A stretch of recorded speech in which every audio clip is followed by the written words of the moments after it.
It's Tula Pink again here at Fat Quarter Shop Studios. And if you didn't see my first video about concept and storytelling, this is actually the second part to that, which is actually taking those concepts into reality, the drawing and digital portions of creating a fabric collection. The first thing I do once I have the story, I know what I'm going to do, I know what the fabric line's about, I've made all my lists, I know what kind of points I want to hit along the storytelling arc, then it's time to draw. And this is probably my favorite part of the fabric design process. It's like I doodle professionally, which is pretty great. And they never tell you can make a career out of that in school, which I think is a real shame. But so I basically consider myself a professional doodler. But the first thing I do is I draw in pencil on paper. All of my fabrics start this way. I don't do any color on paper. I just go from pencil sketch to digital. And I do a lot of the color work actually in the computer. But we'll talk about that a little bit more later. But so the first thing I do is start sketching. And when I sketch, I'm just like sort of letting myself go. And I draw a lot of these things in parts. So I don't start at the top of the design and work to the bottom. I move around a lot until I get something that feels right. And I don't go to the computer until I feel like I've got a sketch that I know I want to keep. Because the digital part is really tedious, and I'm not going to waste my time on it unless I really believe in the drawing. So the drawing is the foundation of everything. Everything's built on top of this. And I try to draw as best I can to scale, and all of my repeat is figured out really on paper. I really don't do any of that in the computer. The computer is just a tool to execute my designs and communicate my ideas to the mill that will produce my fabric. It's not actually a design tool, in my opinion. It's just a tool for execution. So all of this, I really try to get done on paper. This is where all the thinking happens. So the first thing I'm going to do is, like, say this unicorn design, which is eventually going to be a piece of fabric with unicorns and flowers and a lot of colors and stuff in it. And the first thing I'm going to focus on is the unicorn, because that's the main focal point of the fabric. And I know that this unicorn piece is going to be the hero of the fabric collection. So it's the one piece that everything else is going to point back to. So this is the one I really have to get right. And often I start with that piece because everything sort of expands around that center focal, or what I call a hero piece. So the first thing I drew was my unicorn. And I'm actually drawing on a gridded paper, because when you produce fabric isn't like any other kind of drawing or illustration. It doesn't have any edges. So even though this piece of paper has edges, my final design will have to repeat infinitely in every direction. So it kind of throws out the window some of these ideas of composition and placement, because it has to be repeated over and over and over again. So I'm going to start with the hero of this. And so I drew this horse, and I actually drew my inspiration for the unicorn from the portrait of Napoleon Bonaparte after he's just conquered something, and he's on this horse and it's rearing up. And my dream was that someday I would have someone make a painting of me on a unicorn that was just like that. The dream is still alive. So if you know a great sort of Renaissance type painter, send them my way. So I started with this like sort of majestic unicorn rearing back on its hind legs. You know, it's very elegant and regal. And I put little like stars on his behind and stuff, because he's a magical creature. He doesn't have to just be like boring, right? So I put all the little details that I wanted in him. But the unicorn alone does not make a fabric. Just a unicorn stamped on a solid background over and over again doesn't make a really great fabric. I have to develop an environment that he can live in. Weirdly, I keep catching myself calling him a he, which I never considered before, but apparently my unicorn is a dude. So the next thing I'm going to do is start to build an environment for the unicorn to live in. So I want to give him lots of things around him, so that even though there's like sort of a big animal with lots of little things around it, even when you cut this up, even if you don't center on this unicorn, the key to being a good fabric designer is making sure that every piece of fabric that you cut, even if it's little, out of a large print, has the same sort of proportion of color in each piece, so that when you sew it into a quilt, even if you're not fussy cutting the unicorn, you still get an even distribution of color through all your pieces.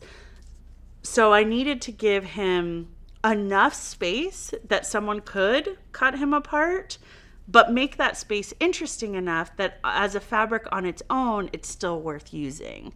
So that's kind of the trick, the line that you have to walk as a fabric designer. How does this work big, but also how does it work cut up and put back together? So that's my favorite kind of thing to figure out. So when I'm drawing a piece like this that's really large, I drew my unicorn separately, which we talked about. Now I'm just drawing the environment. So I just gave myself an outline of the unicorn so I know where he lives. And now I want to draw all the little things around him. And you can see I ran out of paper, so I taped another paper to it. That happens a lot.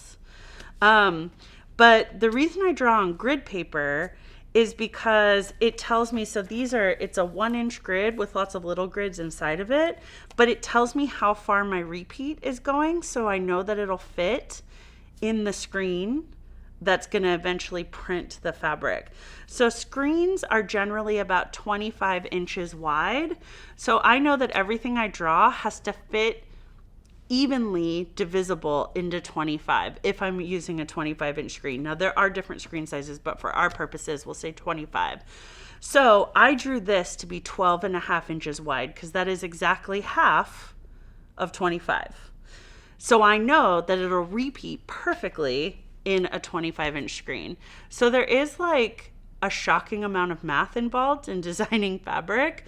There is an element of engineering that you have to bring to it, which I think is why as a quilter, I love being a fabric designer, because quilting, much like fabric design, is a beautifully integrated combination of creativity and math.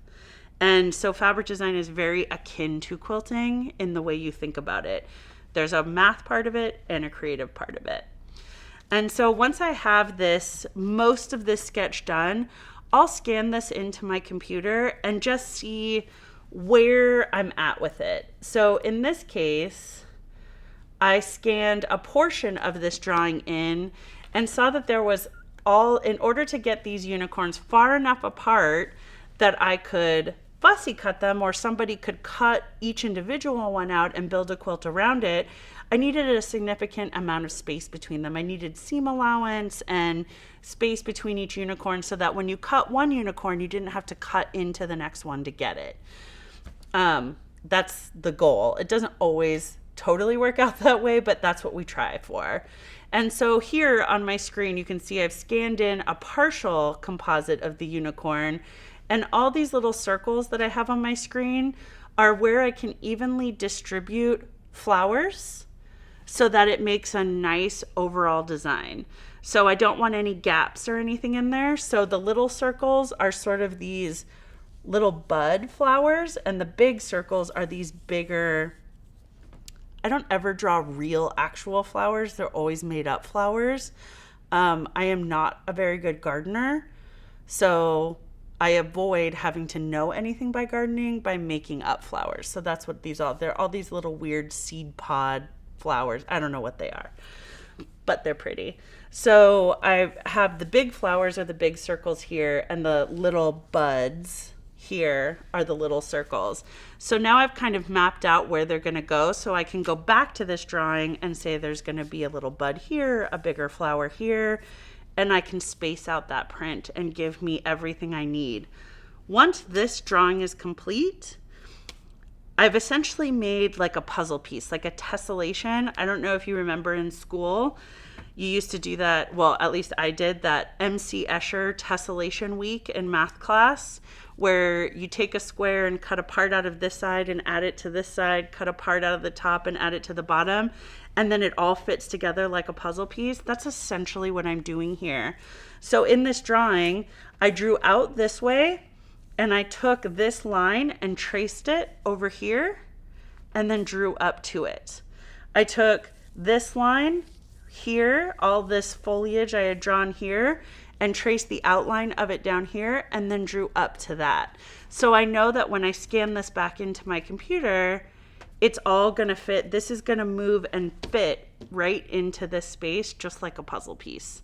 It sounds a lot harder than it is. It's actually super fun, but my whole goal is that when you look at my fabric, you don't automatically go, this is where it stops, this is where it starts. I want you to just look at the fabric and not be wrapped up in the repeat. And the better the repeat, the harder it is to see. So a really good repeat is essentially invisible. And that's what I'm always striving for, knowing I'll never truly achieve it, but always working towards it. The day I actually achieve it is the day I'll retire. So, because that's a perfect piece of fabric and then I'm done. No point in designing more after that. But so that's how this piece all goes in. And then once I get it into the computer, so I started with my sketch, right? So this is the sketch that I started with. And then I added the background, and here's the horse. And if you look in at that unicorn, you can see that the background's not fully integrated. The unicorn is sort of plopped in the middle of all these flowers and leaves and things, but I want it to be integrated. So I want the background to come in front of the unicorn and the unicorn to fall behind some of the background so that it's more integrated. So that's when I added in these pieces that come from behind and then come in front. It just gives it more dimensionality, and it integrates the focal piece into the background so it doesn't look like an afterthought. That's a super important part of a really solid fabric design. And so once I have everything in, I can take that drawing and I can zoom out a little bit and see if I have any missing spaces. And if you're looking at this, you might notice this space right here, everything is really dense, and then there's this little open space right here. So at that point, I'll print that out, put a piece of paper on top of it, and draw until I fill in that space, so that when you get to the final piece of fabric, there shouldn't be any open, awkward spaces. It should all be filled in sort of a big wash of color. And so that's how a fabric goes from concept to being an actual piece of fabric that you can purchase and take home and make beautiful quilts out of. If you follow me to the next video, we're gonna actually talk about the production part of making fabric, which is sort of a whole different animal. It's really interesting and fun. And I have to deal with all kinds of problems I have to solve in that stage of it that are really different than the actual drawing part because it's collaborative. So follow me to the next video where we're going to talk about the production of fabric.